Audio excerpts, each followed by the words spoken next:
শিশু সাহিত্য। ভাল্লুকের বিপদ, লীলা মজুমদার।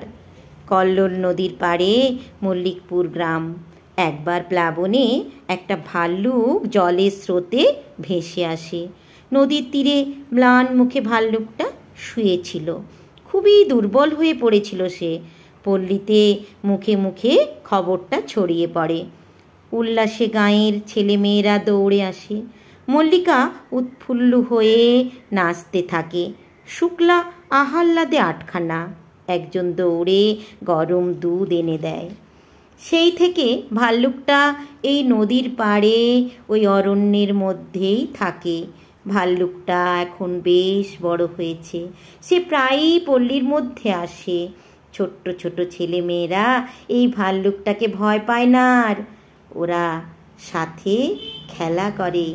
সে কাউকে ভয় দেখায় না ভাল্লুকটা। মাঝে মাঝে নাচ দেখায়।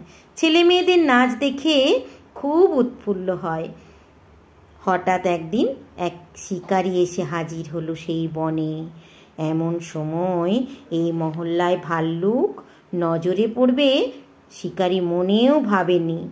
তিনি ভাল্লুক মারবেনি এমন তার প্রতিজ্ঞা। ভাল্লুক বুঝতে পেরে ভয় পেয়ে যায়। সে ভয়ে চিৎকার করতে থাকে, অরণ্যের মধ্যে ছোটাছুটি করতে থাকে।